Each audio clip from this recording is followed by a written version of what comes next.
What the hell is it about this game that keeps me coming back where I've bought multiple copies of it over the years? I originally bought Resident Evil Revelations on the 3DS, which alongside Mercenaries 3D was my biggest reason for being so interested in that handheld. I played its story, I enjoyed it, and was impressed with what the team was able to accomplish. It was one of the first times where it felt like we were getting a legit then modern home console game release, but on a handheld, and for the time it was really impressive. In fact, it still is. I'll go on record and say it's easily one of the best games ever made for the 3DS, and considering it was released within its first year, just makes it look like an even bigger accomplishment. Just a shame that the console ports kind of undermined that accomplishment. But nonetheless, Capcom would port this title to HD consoles with some new bells and whistles, better graphics, and new content like costumes, and a completely revamped raid mode that made that mode a much more in-depth beast than ever before. So once again, the dope buy was, I would go on to buy that and play the shit out of it as well. And of course, a few years later, Capcom would release it again for the 8th gen consoles, with a little bit of better performance and a few adjustments to balance raid mode a bit. And again, I couldn't help myself and bought this version.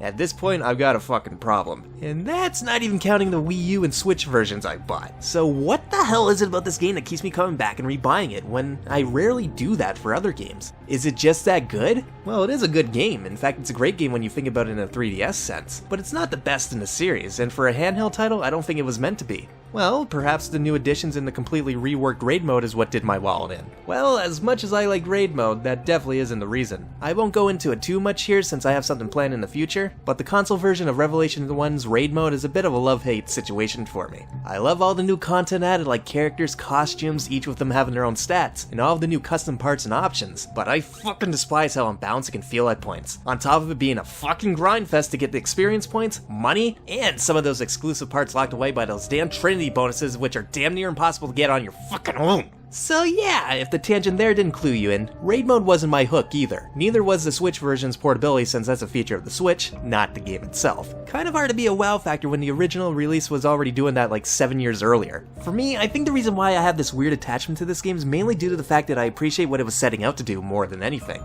Resident Evil Revelations was meant to be a return to form, a return to the more classic style just with a bit of a modern take during a time when the main series was all about action, and it didn't seem like that course was changing anytime soon. As many of you who have watched my previous Resident Evil videos, you'll know that I'm a fan of both styles, and I don't really care what style a game goes, just as long as it's focusing on that style and doing it right. So for me, this title was like the best of both worlds, and I wanted to see more games like Revelations, something a little bit akin to simpler times. Sure, when you compare it to classic Resident Evil, it's still a bit of a different beast, but Revelations 1 was able to capture the essence of survival horror. Well, when you played as Jill anyway. So Revelations takes place after Resident Evil 4, but before the events of Lost in Nightmares. The BSAA has been somewhat recently established as a new means to counter biohazard threats, and at the forefront of it is Jill Valentine and Chris Redfield. Though the BSAA isn't the only group fighting these threats, as the FBC is trying to do their part too, but once a new terrorist group named Veltro threatens to infect the world's water supply with the new T-Abyss virus, it all leads to a conspiracy between the three factions that'll make things difficult to see who is right, who is wrong, and who is actually behind these new attacks. Story-wise, it's much like 5 and 6 where the narrative is a lot more focused on than the classics were, and while it's fairly predictable in my opinion not anything special, I will give a shout out to some of the new characters. O'Brien, Morgan, and to some extent Raymond were kinda meh, but Parker, Jessica, and surprisingly Quinn were great. In fact, I'll find it pretty criminal if Parker and Jessica never come back for a future game, especially Parker. He could easily hold his own as the lead and was hands down the best new character they introduced. That sadly will probably suffer the same fate that everyone else that isn't a STARS member or debuted in Resident Evil 2. It'll be a fucking shame if he doesn't ever come back.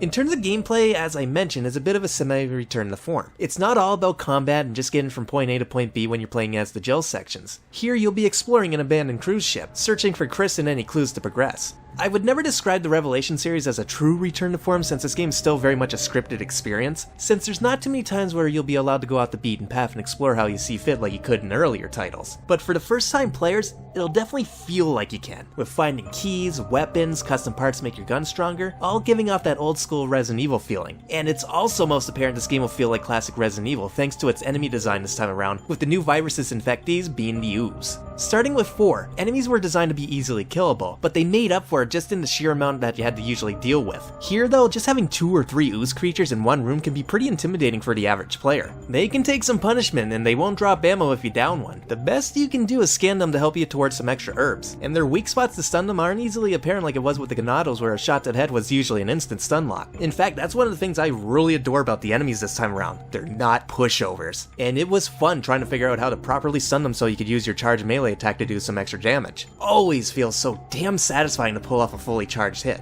Now, I know some die-hard classic fans hate being able to do melee moves on enemies like that, feeling that it's not proper and something that you would never do in a real situation, and while I kinda get where they're coming from, I'm also someone that remembers it's a video game, and I think that when it comes to melee, this game is one in the series that does it best since it's a risk versus reward situation, where if you're greedy and wait too long to charge it, it can bite you in the ass. And for a more horror-focused entry, I think it was a good compromise to what we saw in 5 and 6, which what they do in that game works well for an action game, but it would be overkill in a title like this. So yeah, debatable, but I like it.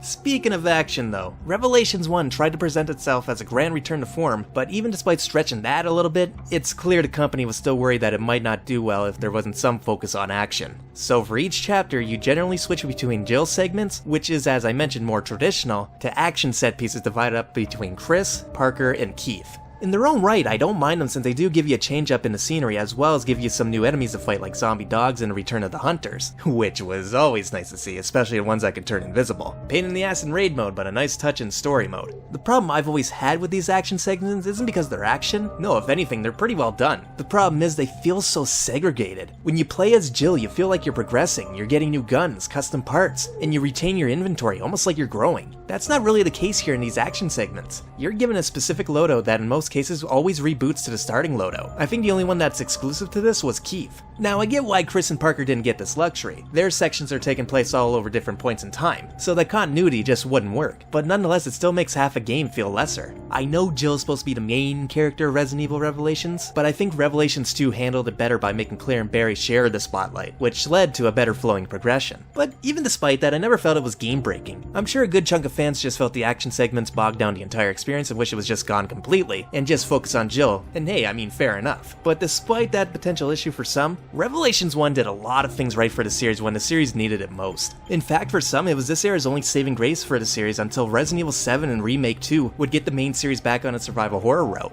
Now, I know I've glanced over some things. I'm sure a really in-depth review could possibly rival my Resident Evil 2 Remake review, but I think I've shown enough to highlight the good things about single player, cause it's really good. It's not the best in the series, horror or action oriented, but far from the worst for either. To me, its quality shows when Capcom was able to, for the most part, transition a game originally made for handhelds in mind, seamlessly into what looks like a smaller budget console game, where you might not have even noticed if you were none the wiser. And when a game's able to accomplish that, well, that's gotta speak for something if you ask me. If you haven't played Resident Evil Revelations yet and you're a fan of the classic Resident Evil games, do yourself a favor and play this game. You won't regret it, as it's easily up there for the series.